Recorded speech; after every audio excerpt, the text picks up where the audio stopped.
はい、ガオス、青投手港に来ています。まず、青投手港とは何ぞや、と思いますので、一言で言うと、取水する設備です。取水した水は、伊勢市、大台町、佐木町、玉木町、明和町、総合計4554ヘクタールの田畑に、宮川の水が送れます。そして、水を送る水路も施工されました。それが、宮川用水と言います。ちなみに、鮎が遡上できる箇所もあります。宮川用水は、1951年、昭和26年に計画され、1957年、昭和32年度に着工。総工費約40億の事業費を投じ、青投手港、造水路、幹線水路などの基幹的農業水利施設が、1966年、昭和41年度に完成しました。これらにより、水害の激減にもなります。そして、いくつかのため池に水を送っています。動画では、2つ紹介します。まず、玉木町にある忍野池、もう一つが、明和町にある対空調整池です。宮川は、農業用水以外にも、水道水、工業用水、瀬田川の水をきれいにするためにも、多用途に使われています。そして宮川は、清流日本一にもなったことがある、一級河川です。その清流の元となる水源地が、大台ヶ原になります。大台ヶ原は、屋久島と並ぶ、日本で最も雨の多い地帯となります。年間降雨量が2000から 5000mm、東京は約 1500mm です。比較するとわかるように、多い時だと約3倍の雨が大台ヶ原に降っているということがわかります。その水量を活かし、ダムによる水力発電もしています。ここまで簡単に宮川用水のことを説明しましたが、これまた歴史があり、宮川用水の設置前、設置途中にも様々な出来事が起こっています。ここからは、宮川用水の歴史を見ていきましょう。宮川は、昔、暴れ川と言われていました。そのことがわかる動画がありますので、過去の動画2本を視聴してもらえればと思います。ここでは、詳しくは話しませんので、過去動画のリンクを概要欄に貼っておきます。宮川用水ができるまで、小川やため池から、田畑に水を供給していましたが、日照りが続くと、干ばつになり、田んぼが干上がってしまい、不作となることもあったみたいです。また宮川は、何度も決壊し、家屋と田畑を流し、荒れ果てた土地になってしまいます。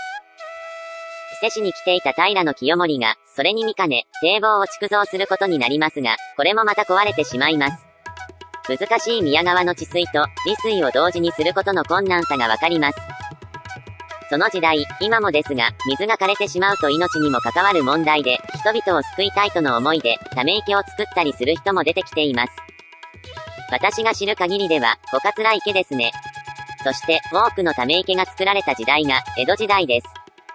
皆さんは、何気に水を当たり前のように使っていると思います。まず、日本に住んでいて、当たり前のようにあるから、あまり気にせず生活していると思います。昔は、生きるか死ぬかの死活問題だからこそ、水をめぐる争いがありました。田畑に水が来なければ、作物は育たず、食べるものがなくなってしまいます。昔、飢餓の時代がありました。雨も降らず日照りが続き、稲が育たず不作が続き、飢えで苦しみ亡くなる人もいました。また、地域によっては、田んぼの水をめぐり、昭和初期まで、争いが何度かあり、血を流す争いにまで、発展した地域もあったようです。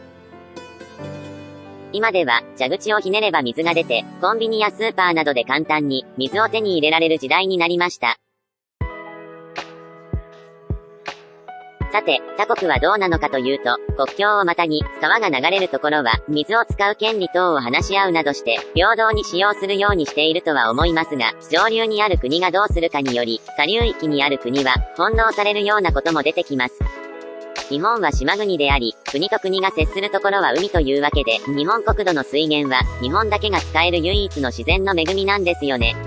ため池で水が確保できない地域は、毎日、水汲みをして、田んぼに水を入れていました。そして、時代を明治、大正、昭和と進めていくと、どのようにして水を確保していたのか、それは、地下水を汲み上げていたようです。羽鶴瓶で汲み上げ、田んぼに水をまき、農作業だと、18時間の重労働となった。また、地下水の水温が低いため、青枯れ、萎縮による冷害が常に起こっていたようです。はい、絵を使って羽鶴瓶を説明するんですけども、だいたい井戸を組む、方法ですね。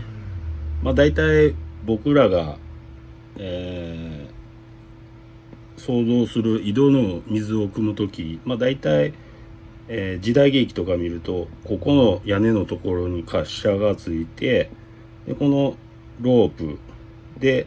先に桶があると。でこれによって水を、ロープを引いて水を汲んでいた。だいたいこれが普通の井戸水を汲む方法やと思いますが、食器洗いとか洗濯するんであればこれぐらいのものであればいいんだけども、田畑とかに水をもう何倍も何倍も、汲むんであれば、ちょっとあれでは労力が必要やということで考えられたのが、こう井戸があって、でこっちに、木を立てて、でこの先ここを支点として、こういう棒が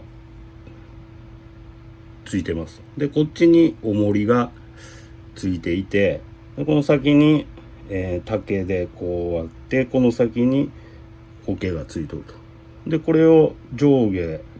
することによって重しの重さもあって軽く水が汲めるという、この方式が羽鶴瓶ということになります。簡単に説明するとこんな感じになります。明治後期に入り、伊勢市の一部の地域で大きい井戸を掘り、蒸気機関を利用した大規模な機械用水で水田を潤わした日本で最初の機械用水でした。しかし、昭和初期頃、下流域での砂利採取などによる過小低下が起こり、水が汲めずにポンプは停止状態となり、政府の奨励もあり、桑畑に転換しました。しかし、戦争に入り、食料増産対策のため、宮川からの電動ポンプ取水で農地開発が始まり、開田事業が実施されます。これが、宮川の水を農業用水として利用する最初のきっかけとなります。宮川用水計画が始まる昭和になり、着工となります。この工事は、中央構造線を貫通するということから、通常よりも崩落の危険が増す難工事だったようです。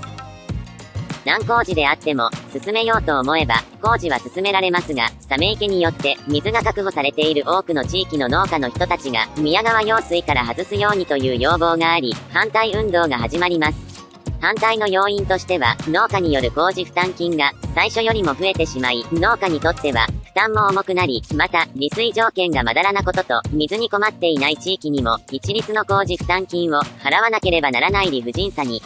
不満も高まり、反対運動が高まったのではないでしょうか。では、今、どうなっているでしょう。画像を見ていただきましょう。ほぼほぼ、行き渡っているように思えます。山から海まで、関係している方々、林業、農業、漁業の一次産業の方々に、感謝です。別々で、個々の産業と思えるかもしれないが、すべてにつながっていると感じます。山があって川ができ、その水を取水し、田んぼができる。そして山や陸の栄養が海に流れ、プランクトンの栄養となり、そこに魚がたくさんやってくることで、魚が大量となる。そして私たちの食に並ぶ。巡り巡って私たち人間に戻ってくるというわけですね。この動画から生活の行動範囲だけで物を見る視野の狭さに気づかされました。食卓に当たり前に並ぶお米、魚、野菜など水がなければ人間は生きていけないんだと実感しました。この動画が面白かった、参考になったらいいねを今後も視聴したいと思えればチャンネル登録をお願いします。